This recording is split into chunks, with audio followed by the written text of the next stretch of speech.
Can Zhen Huan, blessed with both beauty and talent, truly outshine all in the imperial harem and enjoy everlasting favor?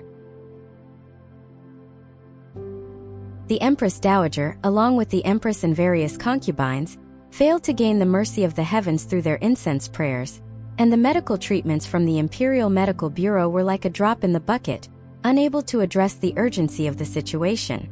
The number of people infected by the epidemic continued to rise, as did the number of enemies who perished. Under the strain, Xianling became increasingly thinner. In the Tangli Palace, the burning of precious incense temporarily ceased, replaced by the pervasive scent of mugwort and atractalodes burned as herbal remedies, creating a pungent aroma. In front of the palace gates and along Yong Alley, strong spirits were liberally sprinkled, and later even vinegar was boiled in every corner of the palace to fend off the epidemic. Unfortunately, Mei Zhuang, confined to Suanju Hall, also fell ill with the dreadful epidemic. When I rushed to Feng Shui's Yunjiao Hall, Feng Shui was already very anxious. She took my hand, sat me down and said, "She was fine yesterday, but this morning Feng Ruo came to report that she had vomited everything she ate, had a severe fever, and started talking nonsense by noon." I asked in shock, "Did you send for the imperial physician?"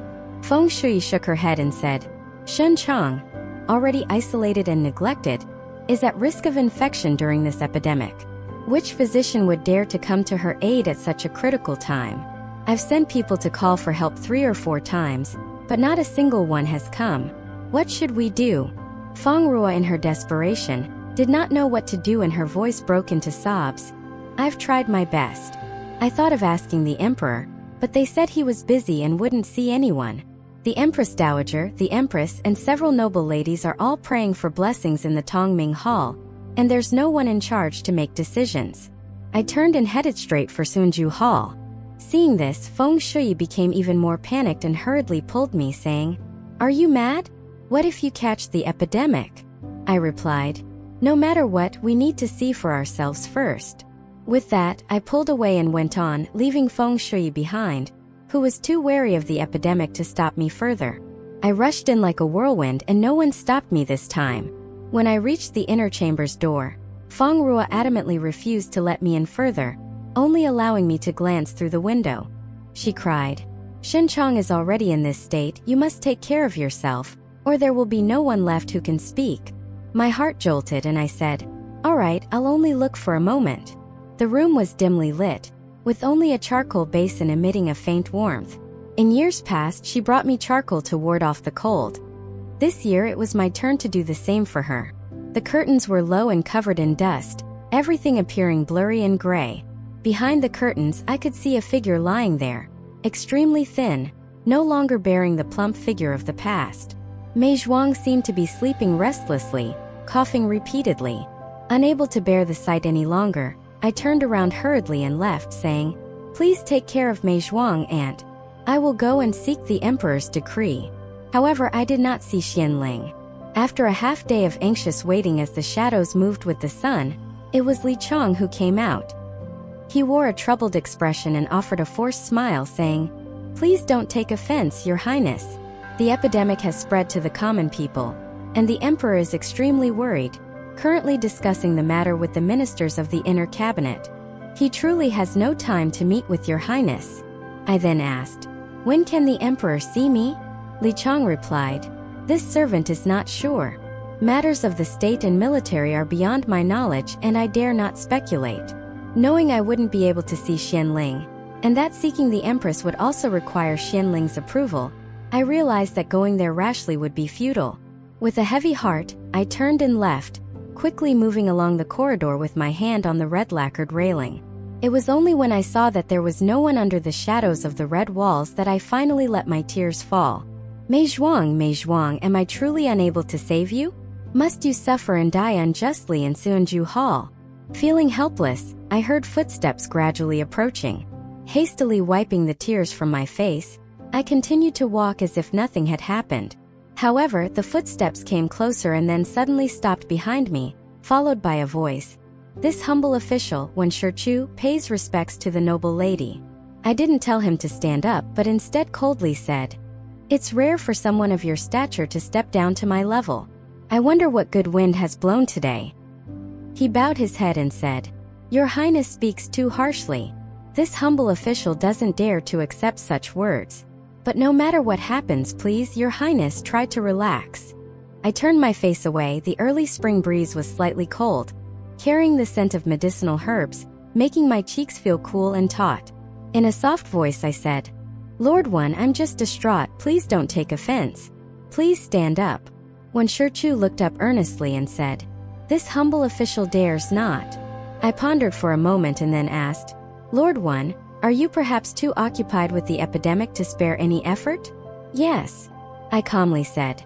"If I were to ask you for a favor, Lord Huan, could you possibly make an effort despite your busy schedule? I must tell you in advance that even if you succeed, there might not be any reward. And if discovered, it could lead to serious consequences, potentially jeopardizing your career or even your life. However, if it's not done, I will forever be uneasy. You can choose whether or not to help me. May I ask, if this humble official were to undertake this task, would Your Highness feel somewhat relieved?" I nodded.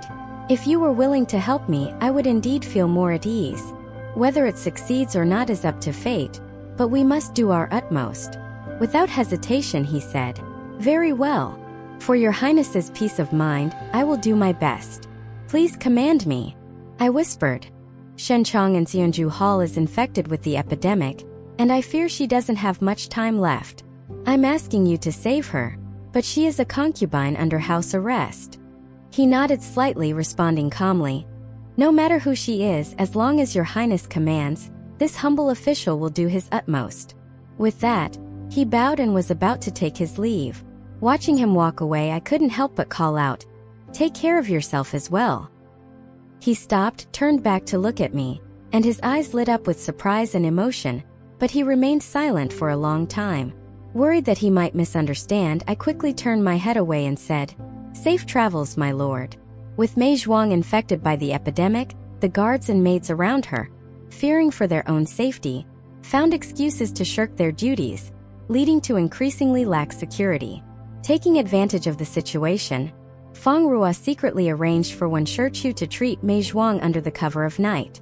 However, Wen Shichu could only clandestinely treat Mei Zhuang, and with limited access to medicines and proper nourishment, her condition did not improve. At a time when I was extremely anxious, Xiao Lianzi came to me in the dead of night with a piece of good news. I sought an audience with Xianling immediately, and when the intricately carved red lacquered door of the imperial study slowly opened in the deep night, the long drawn-out creak made my heart tighten. The success or failure of this matter was crucial for Mei Zhuang's survival.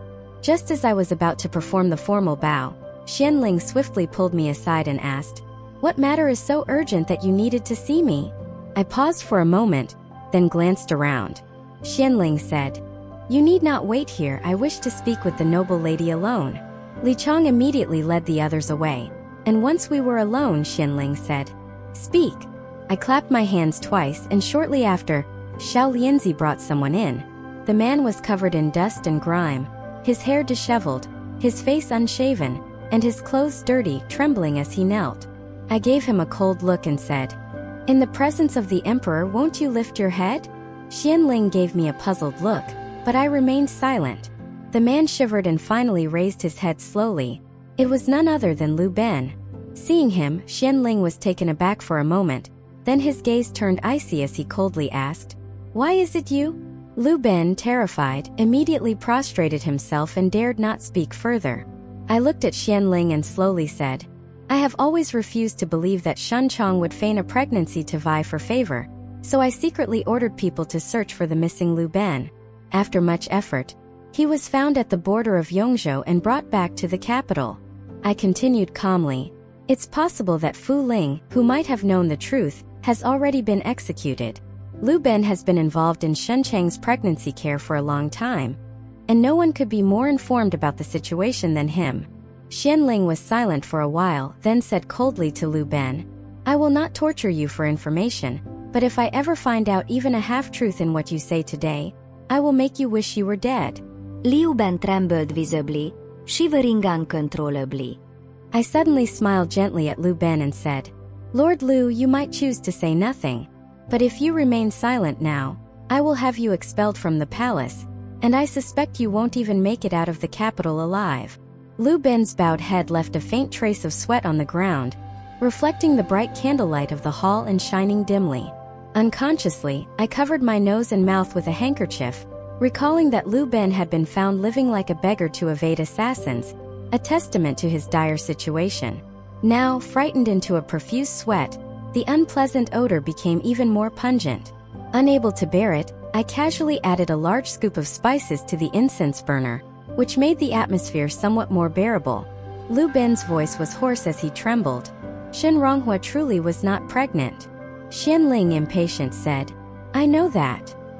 He forcefully kowtowed twice and said, "In fact, Shen Chong herself did not know she was not pregnant." Lifting his head, a fleeting glint of terror flashed in his eyes. When I was treating the young mistress for her pregnancy, she indeed had no menstruation and showed symptoms like dizziness and vomiting, but it was not a pregnancy pulse. It was the result of taking medicine.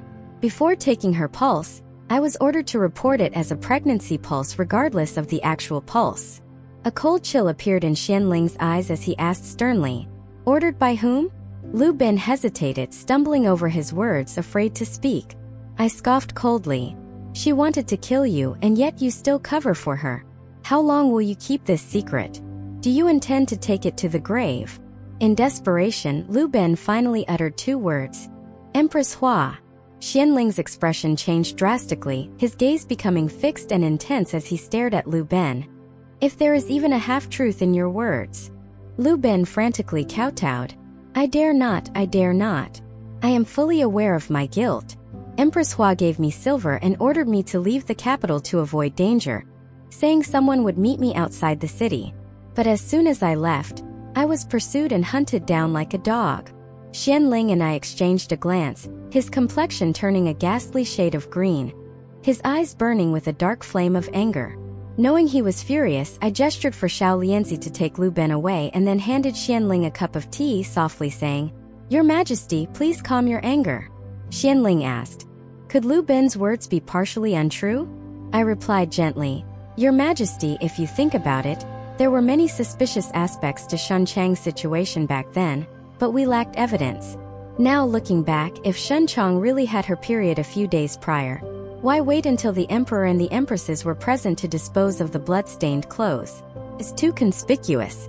And why did the prescription for aiding pregnancy, given by physician Jiang, disappear precisely when needed? If Shen Chong mentioned the prescription without having it, wouldn't that be foolish?" I expressed the doubts I had harbored for a long time, and getting a bit breathless from speaking quickly, I tried to slow down. "Your Majesty might not believe it, but I have seen that prescription. There was nothing unusual about it." His voice cold, Xianling said, "Empress Hua must have stolen that prescription, which could prove Shan Chang's innocence. It's likely related to that maid Fu Ling." His voice softened, tinged with regret. "In my anger that day, I executed her. If I had investigated thoroughly, perhaps we wouldn't be in this situation." I whispered, "What does Your Majesty plan to do?" He didn't answer directly but sighed. "I wronged the Shen family. Release her and restore her status." I said with a heavy heart, "I fear she cannot be released just yet." He asked in shock, "Is she?" I shook my head. Sister Mei has not sought to end her life. However, being confined, she became overly anxious and frail, and unfortunately contracted the epidemic. Her current condition is still unknown. By the end of my words, I could not hold back my tears. He paused for a moment. "I only confined her. She is perhaps overreacting," I cried. "Confining Sister Mei and demoting her might not seem like severe punishments, but in the palace, everyone acts according to Your Majesty's preferences. Since Your Majesty showed displeasure towards Sister Mei, those servants treated her even worse." He took a sharp breath and said, "I will immediately order the imperial physician to treat Shen Ronghua. I want Ronghua to live well." He was about to call Li Chang. I grabbed Xianling's sleeve. "Please forgive my disrespect, Your Majesty. Seeing Shen Ronghua in critical condition, I have already privately requested an imperial physician to treat her." Xianling looked back at me asking, "Really?" I nodded. "Please punish me, Your Majesty." He helped me up. If it weren't for your bold actions, I might have wronged Shen Ronghua even further. Tears fell as I bowed. It's not your majesty's fault. Deceitful people blinded your majesty's wisdom. I was displeased with Xianling's previous fury, but as a sovereign, how could I openly criticize him? His anger was ignited by the word deceitful, and he said with hatred, Empress Hua dares to deceive me, this is intolerable. He walked to the door and ordered Li Chang, who was waiting outside, go to the Imperial Medical Bureau and decree the execution of Zhang Muyang and Zhang Muyi. Demote Empress Hua to a concubine and strip her of her title. But after a moment's thought he added, hold on the stripping of the title, demote her to noble consort. Li Chang was shocked, almost thinking he had heard wrong. Stripping a title is a great humiliation for a consort, much worse than demotion. Uncertain why Xianling was so furious, yet afraid to show panic, Li Chang covertly glanced at me, not daring to move. Initially, I was outraged upon hearing Empress Hua would be demoted and stripped of her title, but then changed to noble consort. I struggled to suppress my anger. Considering the critical situation in the southwest, I had to swallow my pride. Then I heard Xianling say, go to Chang'an Palace first. Tell them I'm restoring Shen Ronghua's status. It's crucial she receives proper treatment. Li Chang quickly acknowledged and briskly left with a few eunuchs to deliver the decree. Follow us to avoid getting lost and enjoy endless exciting stories. For more content, please go to the Story Wall homepage to view more exciting novels.